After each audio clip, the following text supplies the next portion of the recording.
আলহামদুলিল্লাহ যে আল্লাহ রাব্বুল আলামিন আমাদেরকে আসরের সালাতের পরে আবারও দিনের কিছু কথা শোনার জন্য জানার জন্য একত্রিত করেছেন। শুকরিয়া জানিয়ে বলি আলহামদুলিল্লাহ। আরো বেশি নেকি পেতে চাইলে বলি আলহামদুলিল্লাহ। আল্লাহুম্মা লাকাল হামদ হামদান কাসীরান তাইয়িবান মুবারাকান ফীহি। দরুদ এবং সালাত বর্ষিত হোক প্রিয় নবী সাল্লাল্লাহু আলাইহি ওয়াসাল্লামের প্রতি। সংক্ষিপ্ত আকারে দরুদ পড়ি। আল্লাহুম্মা সাল্লি ওয়া সাল্লিম আলা নবিয়িনা মুহাম্মদ ওয়া আলা আলিহি ওয়া আসহাবিহি আজমাইন। সম্মানিত উপস্থিতি, এই পর্যন্ত আমরা যে বিষয়গুলো আলোচনা করেছি সেটা হলো আইয়ামে জাহিলিয়াতের জাহালাত সমূহ এবং সেই জাহালাতগুলো বর্তমান সমাজে, রাষ্ট্রে এবং বিশ্বে মওজুদ আছে কি না এর একটা পর্যালোচনা। এর পাশাপাশি আমরা আলোচনা করেছি সেই জাহালাতগুলো থেকে বের হওয়ার জন্যে আল্লাহ রাব্বুল আলামিন নবী সাল্লাল্লাহু আলাইহি ওয়াসাল্লামকে দীর্ঘ 23 বছর কোরআনুল কারীম এবং সুন্নাহ এর মানদণ্ডে এমন একটা পথ ও পদ্ধতি বা নীতিমালা, রূপরেখা আল্লাহ পাক দান করেছেন, যেই মশাল হাতে নিয়ে নবী সাল্লাল্লাহু আলাইহি ওয়াসাল্লাম আইয়ামে জাহিলিয়াতের অন্ধকারগুলো দূর করেছেন। একটা আলোকিত সমাজ শুধু বিনির্মাণ করেন নাই, বরং প্রতিষ্ঠা করেছেন, যেটার ফল আমরা এখন পর্যন্ত ভোগ করছি। আমরা এটাও আইডেন্টিফাই করলাম যে ওই জাহালাতগুলো বর্তমান বিশ্বের মধ্যে আছে কিনা, বর্তমানে আমাদের সমাজে এবং রাষ্ট্রে আছে কিনা, এবং এগুলো থেকে বের হওয়ার জন্য সিরাতের আদলে মানে সিরাতের সুন্নাতে আমরা কিভাবে আমাদের কর্মসূচি প্রণয়ন করলে আজও সেই ওহির জ্ঞানের আলোকে চলমান জাহালাতগুলোকে মোকাবেলা করতে পারবো এবং সেগুলোকে দূর করে একটা আলোকিত সমাজ বিনির্মাণ করতে পারবো, এই পথ পদ্ধতির উপর এখানে আলোচনা হয়েছে ইনশাআল্লাহ। যার মূল কেন্দ্রটাই হবে ইলম অর্জন বা জ্ঞানতাত্ত্বিক একটা বিপ্লব বা রেভলিউশন। জ্ঞানের পাশাপাশি প্রয়োজন হবে ওলামায়ে কেরামের সোহবত, প্রয়োজন হবে জ্ঞান অনুযায়ী আমল মানে ইলম অনুযায়ী আমল, প্রয়োজন হবে তাজকিয়া বা আত্মশুদ্ধি, প্রয়োজন হবে আমর বিল মারুফ সৎ কাজে আদেশ, ওয়া নাহি আনিল মুনকার অসৎ কাজে নিষেধ, প্রয়োজন হবে হালাল অর্থনীতি, আদর্শ পরিবার এবং ব্যাপক দাওয়াতের মধ্য দিয়ে চেষ্টা করতে হবে যাতে আমরা একটা ইসলামী রাষ্ট্র কায়েম করতে পারি। এবং প্রয়োজনে দাওয়াতের পাশাপাশি আমাদেরকে সর্বাত্মক প্রস্তুতি রাখতে হবে অন্যায়ের প্রতিবাদ করার। এবং অন্যায়ের প্রতিবাদের বিভিন্ন স্রোত আছে, সামর্থ্য থাকলে হাত দিয়ে, সেটা না থাকলে অন্তত জবান দিয়ে, সেটাও না থাকলে অন্তত পক্ষে কলব দিয়ে ঘৃণা করতে হবে। আর ইনশাআল্লাহ তাআলা আমরা যদি একটা মদিনা রাষ্ট্রের কাঠামোতে যেতে পারি তাহলে ইনশাআল্লাহ তাআলা দাওয়াতের সাথে, তাবলীগের সাথে, গাজওয়া এবং সারিয়া এবং জিহাদের মধ্য দিয়ে আমরা মক্কা বিজয় পর্যন্ত যাব ইনশাআল্লাহ। যেটা আজ হোক আর কাল হোক, এই বিশ্ববাসী দেখবেই যে ইনশাআল্লাহ মুসলিমরা বাইতুল জয় করেছে। এটাতে সন্দেহের কোনো অবকাশ নাই, এবং এই কথাগুলো বলতে কারো হীনমন্য হওয়া উচিত নয়। আমরা এটাও জেনেছি এর আগের সেশনে যে দাওয়াত দেওয়ার সময় আংশিক দাওয়াত দিব না, বরং পরিপূর্ণ দাওয়াত দেওয়ার চেষ্টা করব, সত্য স্পষ্ট করব। এবং এই দাওয়াতের ফলশ্রুতিতে যদি আমাদের উপরে কোনো জুলুম, নির্যাতন, নিপীড়ন নেমে আসে সেক্ষেত্রে সবর করব। এবং জুলুমের ভাষা যেমন হবে প্রতিবাদের ভাষাও তেমন হবে। যদি আমরা দুর্বল থাকি তাহলে সবর, আর শক্তিশালী হলে প্রতিরোধ। সবরের ফলেও ফলাফল আসে, আবার প্রতিরোধের ফলেও ফলাফল আসে। সবরের ফলে ফলাফল আসে এর প্রমাণ বিগত 15 বছর, আর প্রতিরোধের ফলে যে ফলাফল আসে এর প্রমাণ হচ্ছে বিগত জুলাই আন্দোলন, তাই না?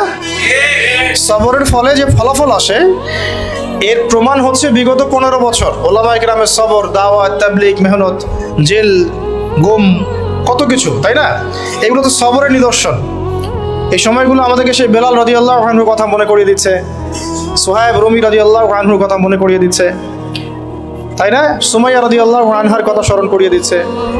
এরকম অগণিত সাহাবী, আম্মার রাদিয়াল্লাহু আনহু, মুসআব ইবনে উমাইর, আবু বকর as-সিদ্দিক, উসমান বিন আফফান, তো এই যে বড় বড় সাহাবী, তাদের কথা আমাদেরকে স্মরণ করাচ্ছে এই সবরগুলো। আবার জুলুমের প্রতিবাদের যদি ভাষা বেছে নেওয়া হয়, জুলুমের বিরুদ্ধে প্রতিবাদের ভাষা বেছে নিলেও যে ফলাফল আসে তারও প্রমাণ আমরা দেখলাম যে হ্যাঁ, এই পদ্ধতিতেও কাজ হয়। কিন্তু আফসোসের বিষয় হচ্ছে, ওই যে শুরুতে বলেছি যে আমরা শুধুমাত্র ধর্মীয় জীবনে শিরকে লিপ্ত নই, বরং আমরা রাজনীতি, অর্থনীতি, শিক্ষা, সংস্কৃতি প্রত্যেকটা সেক্টরেই শিরক এবং কুফরের মধ্যে আছি। তো একটা অন্যতম রাজনৈতিক শিরক, কুফর, তাগুত এবং কি বলবো যে চিন্তার দর্শনের পার্থক্য, দ্বৈনতা হচ্ছে এমন যে আমি নোট করে নিয়ে আসছি যে গণতান্ত্রিক পদ্ধতিতে, তথাকথিত গণতান্ত্রিক পদ্ধতিতে যদি কেউ প্রতিবাদের ভাষা বেছে নেয়, রাজপথে নেমে পড়ে, ঠিক আছে, মারে এবং মরে। আবার বলছি, তথাকথিত গণতান্ত্রিক পদ্ধতিতে কেউ যদি প্রতিবাদের ভাষা বেছে নেয়, রাজপথে নেমে পড়ে, হাতে ছোটখাটো তুলে নেয়, ঠিক আছে, এবং নিজেও মারে এবং মরে, তো গণতান্ত্রিক পদ্ধতিতে আমরা তাদেরকে কখনো বলি না। কিন্তু এর যদি 10 ভাগের 1 ভাগও দাড়ি টুপিওয়ালা মানুষেরা করতেন, রাজপথে নেমে হালকা পাতলা কিছু অস্ত্র হাতে নিয়ে অন্যায়ের প্রতিবাদ করতেন এবং মারতেন এবং মরতেন, তখন দাড়ি টুপিওয়ালা মানুষদেরই এক শ্রেণী আবার ওই দাড়ি টুপিওয়ালাদেরকেই বলতেন, আর বাকিরা তো বলতোই, বিশ্ব মিডিয়া তোলপাড় হয়ে যেত। তাই এই হলো জাহালাত। দেখুন, তবে ওই ভাষায় যে কাজ হয় এটার প্রমাণ কিন্তু বিগত জুলাই বিপ্লব। কাজ তো হয়েছে নাকি? আমরা কিন্তু কেউ ছাত্র ভাইদের এই বিপ্লবকে সমালোচনা করছি না, তাদের এই অভ্যুত্থানের সমালোচনা কিন্তু আমরা কেউ করছি না। তাদেরকে কেউ বলেছে তারা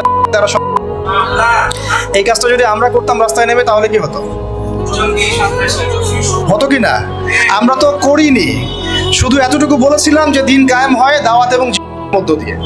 তাতেই তো এই শব্দগুলো যারা বলেছে তারা ওই বেলাল রাদিয়াল্লাহু আনহুর মতো স্যাক্রিফাইস করতে হয়েছে, সুমাইয়া রাদিয়াল্লাহু আনহার মতো শহীদ হতে হয়েছে, কারো কাঁধে 10টা 20টা 50টা মামলা চলছে, ঠিক আছে, কাউকে 10 বছর 12 বছর 3 বছর 5 বছর জেলে পচে মরতে হলো। এখনো যে কত কি হচ্ছে এগুলো তো আমরা সবাই জানি। তো এই যে দেখুন বৈষম্য, তাই না, ন্যায় বিচারের বৈষম্য, সত্য গ্রহণের বৈষম্য, এই বৈষম্যগুলো দূর করতেও ইলমের দরকার। কিসের দরকার? এই যে অ্যান্সারটা আমি দিলাম, এই অ্যান্সারটা কিন্তু তারা কেউ উল্টাতে পারবে না ইনশাআল্লাহ। এটা এমন একটা দলিল আপনাদেরকে দিলাম, এই দলিলটা তারা কখনোই কিয়ামত পর্যন্ত উল্টে দিতে পারবে না ইনশাআল্লাহ, যে তারা সার্জিসদেরকে কখনো বলবে না। গণতান্ত্রিক পন্থীরা এবং সো কল ডেমোক্রেটিক সিস্টেমের মধ্যে যারা আছেন, তারা কখনো আমাদের এই ভাইদেরকে কখনো সন্ত্রাসী বলবে না, বরং গণতান্ত্রিক পদ্ধতিতে তারা এই কনফ্লিক্টগুলোকে জায়েজ করে নিয়েছে। এটা আমরা যদি সিরাতের ভাষায় কথা বলতাম এবং তাবলিগের সাথে, দাওয়াতের সাথে আমরা বলতাম, এতটুকু বলতাম যে অন্যায়ের প্রতিবাদ করা উচিত, যেখানে জুলুম হবে তার প্রতিরোধ করা উচিত, শুধু প্রতিরোধ করা উচিত, তাহলে আমাদেরকে বিশ্ব মিডিয়ায় একেবারে বলে তুলকালাম করে ফেলবে, তাই না? করেছে, করতো, ভবিষ্যতেও করবে।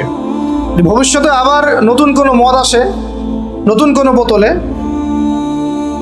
বুঝতে পারছি কি, নতুন কোনো মদ আসে বা নতুন কোনো বোতল আসে, তাহলে তারাও একই সুন্নতেই হাঁটবে বলে আমরা মনে করি। এই জন্য আমরা এই পদ্ধতিতে যারা আছে তাদেরকে বিশ্বাস করতে পারি না। এই আদর্শ, এই দিনের মধ্যে যারা প্রবেশ করেছে তাদেরকে আমরা সিরাতের আলোকে বিশ্বাস করতে পারি না। যাই হোক, ওইটা আমাদের আজকে আলোচনার টপিক না। ইনশাল্লাহ একদিন আপনাদেরকে পলিটিক্যাল সায়েন্স পড়াবো ইনশাল্লাহ। এটা নিয়ে অনেক কথা আছে আর কি,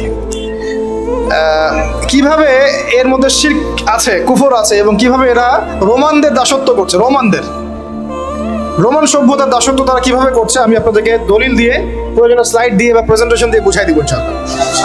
আজকে অন্য প্রসঙ্গ, যেহেতু এই প্রসঙ্গে আসি, যে যত কিছুই আমরা দেখছি আশপাশে, আবার কনক্লুশনে আসি, যত কিছু, যেমন ব্যক্তি জীবনের ফিতনাগুলো, ব্যক্তি জীবনের জাহালাতগুলো, সামাজিক ফিতনাগুলো, সামাজিক জাহালাতগুলো, অর্থনৈতিক ফিতনাগুলো, অর্থনৈতিক জাহালাতগুলো, সাংস্কৃতিক ফিতনা, সাংস্কৃতিক জাহালাত, পলিটিক্যাল ফিতনা, পলিটিক্যাল জাহালাত, এবং দুনিয়াবি সাফল্য, পরকালীন মুক্তি, এই কয়েকটা মৌলিক বিষয়কে ট্রেস করতে হলে, বুঝতে হলে, আইডেন্টিফাই করতে হলে, এই সমস্যাগুলো চিহ্নিত করতে হলে এবং সমাধানের পথ বের করতে হলে একটাই সলিউশন, সেটা হচ্ছে আমাদের প্রত্যেককেই যার যার জায়গা থেকে ইলমের চর্চা করতে হবে।